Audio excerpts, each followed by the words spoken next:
Type 1 diabetes is when your pancreas fails to make insulin. And insulin is this hormone that breaks down carbohydrates and sugars in your body. So when you eat bread or sugar or anything like that, insulin is what breaks it down and allows you to use it. And type 1 diabetes means your pancreas doesn't work. Most children that are diagnosed with type 1 diabetes, it happens between ages 5 to 9. Very rare would someone be diagnosed later than their teens. So that's why my diagnosis at 18 years old was pretty rare. At that age was when Jake Gibbons began to experience excessive thirst. A normal visit to the doctor would soon change the course of his whole life. Doctors ran multiple tests and found Gibbons' blood sugar level to be 6 times above normal. He was then sent to the hospital. I was told there that my blood sugar was 600. And the doctor there said, once you get over 500, you have to start worrying about going into a coma.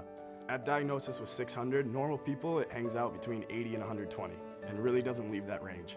So you can imagine mine being about 6 times the average person. That's when we start looking at serious problems. For the Connecticut native, life has always been a battle with numbers inside the pool and out. Before every meal and practice, he measures his blood sugar level to insert artificial insulin into his body. This routine happens 5 to 8 times a day. Life as a student athlete with type 1 diabetes is, it's difficult at times. It takes a lot of organization skills. Luckily, as a swimmer, I already kind of have those, time management, and we start talking about numbers again. Numbers are what my sport is based off of, so when I start dealing with the numbers of my blood sugar, I kind of treat it like a game sometimes. I deal with the highs and lows of blood sugar throughout the day, and training contributes to the fluctuation of those numbers. So exercise actually acts as a natural form of insulin. It drops your blood sugar. When your blood sugar drops really quickly, you can actually pass out, you can go unconscious. Luckily, I've never gone completely unconscious, but I've been at the point where I can barely see, I can't walk. There's been practices where I'll kind of slump over on the side of the pool deck just because I have nothing left and my blood is like water at that point.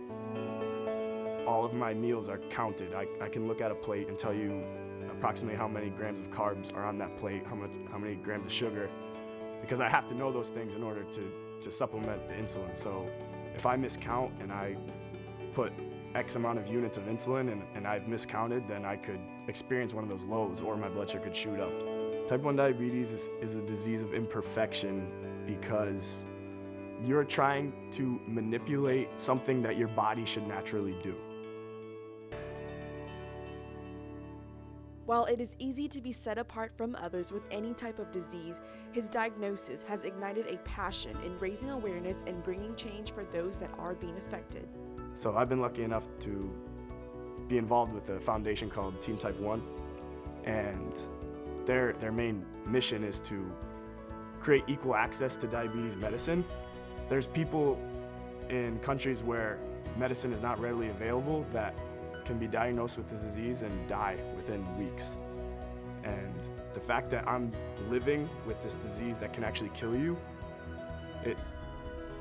I have to think about that sometimes because I forget that. Using my status as a Texas A&M athlete, I can spread awareness that this disease has true consequences, maybe not so much for me, but for millions of people across the world that don't have the resources that I do. So I think moving forward, I can be very supportive of research towards this disease and hopefully one day finding a cure for it.